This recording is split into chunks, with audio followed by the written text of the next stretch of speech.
The images of that wreckage are seared into our memory. The debris of flight MH17 strewn across the fields of Ukraine. A passenger jet shot out of the sky, killing 298 people, 38 of them Australian. It is one of the most shocking war crimes of modern times. Our leaders vowed to hunt down the killers, but 9 months on, no one has been held to account, which is beyond strange because there's plenty of evidence.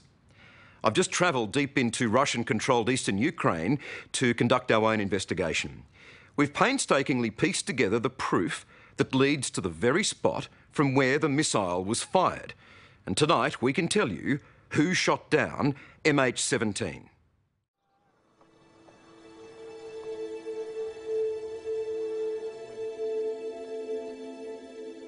This is still a haunting place.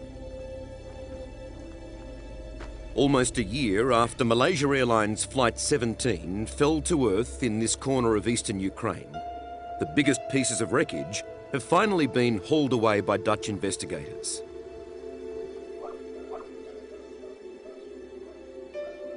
But the neatly ploughed scorched earth can't erase the fact that a crime was committed here. A crime that's politically and forensically proving to be too much hard work. The truth of it is, the crash investigators from the Dutch Safety Board have been working at a snail's pace. The official line is that they still can't say for sure who shot down the plane. Well, the wreckage may be gone, but the culprits left footprints everywhere they went. Follow those tracks and we'll find the killers. It's a journey that will take us through a country engulfed in a deadly civil war. Filming in secret, detained and held as spies. But with the help of some 21st century technology and some old-fashioned detective work, we can follow the path the killers took and give the families, finally, some answers. I feel like I need to know more. I think for my own, I don't know, how would you say it? Peace of mind? Peace of mind, yeah. What do you hope for? I hope people are brought to justice for this. I really do.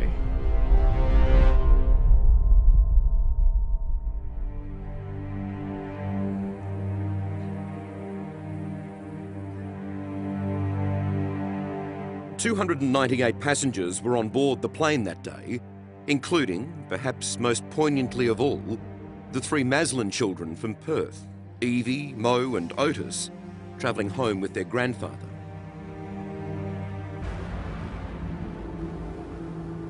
They were innocent victims of a brutal war between the government of Ukraine, which wants to become part of Europe, and separatists in the east of the country who want to maintain their old links to Russia. Each blames the other for shooting down MH17. The Ukrainian Prime Minister, Arseniy Yatsenyuk, says the plane was hit by a Russian surface-to-air missile called a Buk, fired from the back of a mobile launcher.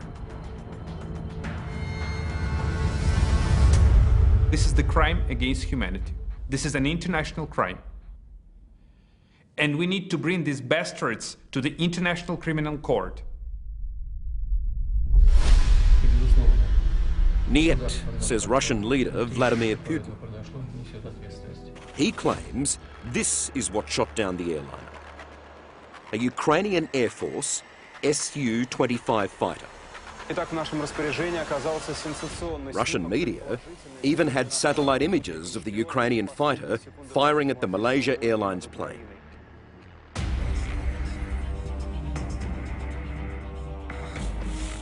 But investigators have so far been unable to decide who's telling the truth.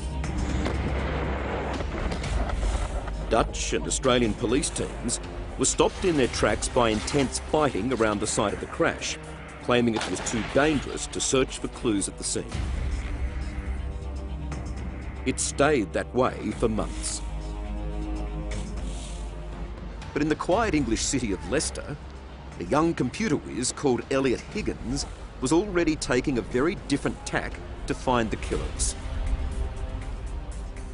Are you in any doubt at all that this missile launcher came from Russia? I'm absolutely positive it came from Russia. Higgins is the founder of Bellingcat, a group of web sleuths who use publicly available information on the internet to hunt down evidence of war crimes. The technique we use, we call it geolocation.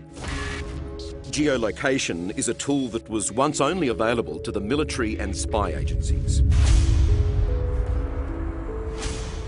And when the Bellingcat team turned their attention to MH17, they uncovered a treasure trove of videos and photographs posted on Russian and Ukrainian social media. Then used satellite imagery to pinpoint the exact locations where they were filmed. So, for example, we would have a video, and that would be something posted on YouTube. We would then use Google Earth satellite mapping to find the exact location where this was filmed. This is such a wealth of information, such a wealth of evidence, isn't it? Yeah, absolutely. You know, there's the old expression, you know, loose lips sink ships. It's very much the same thing. People say one innocent comment here, one innocent comment there. They don't think really amounts to much. But when you find all this information, you know, lots and lots of these comments, you can build a picture from it.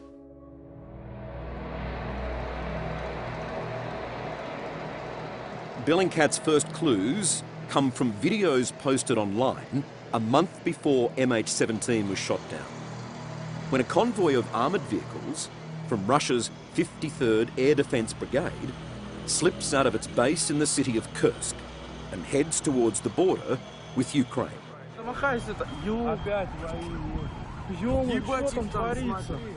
Who's taking the photos and the video in the first place?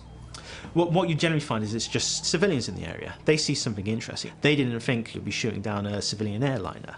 They just thought, oh cool, this looks interesting, I'll put it on my social media account.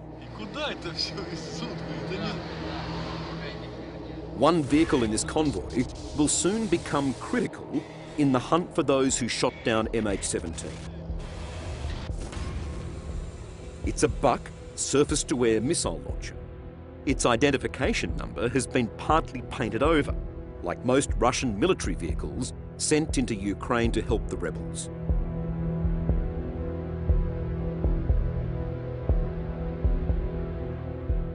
We call it a 3x2 because you can see the number 3 and you can see the number 2 in the Russian video, but the middle number is obscured. Now, where was this photograph taken? Inside the town of Donetsk, which is separatist controlled, and this was kind of the first image we have of the missile launcher on the day. This picture was taken in rebel territory just a few hours before MH17 was shot down. It's the same missile launcher filmed nearly a month earlier inside Russia.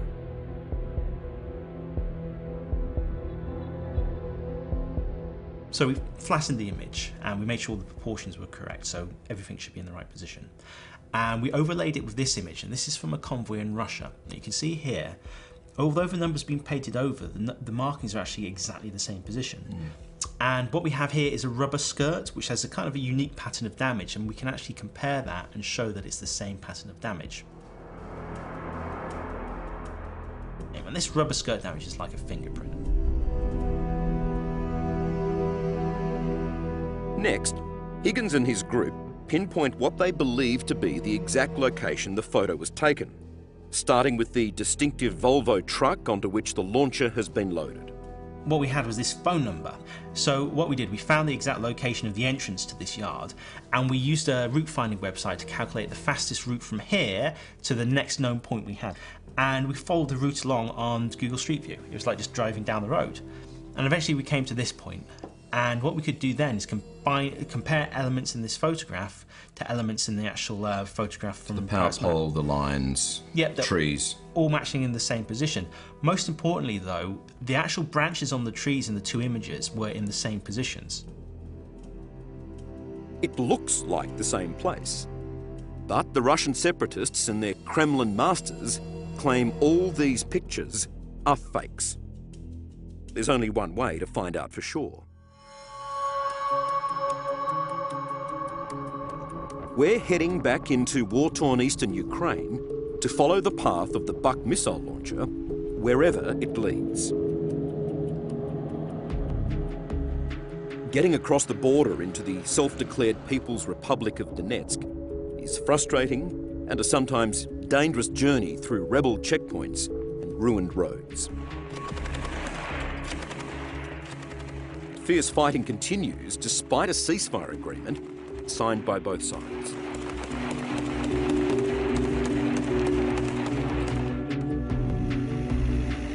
We've hidden cameras in parts of our van, but we've barely crossed the border when we hit trouble. At a Russian separatist checkpoint, we're ordered out of our van and searched.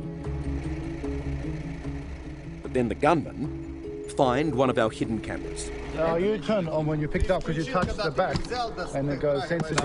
If you Но она touch была it, включена точно. И чехол не для нее.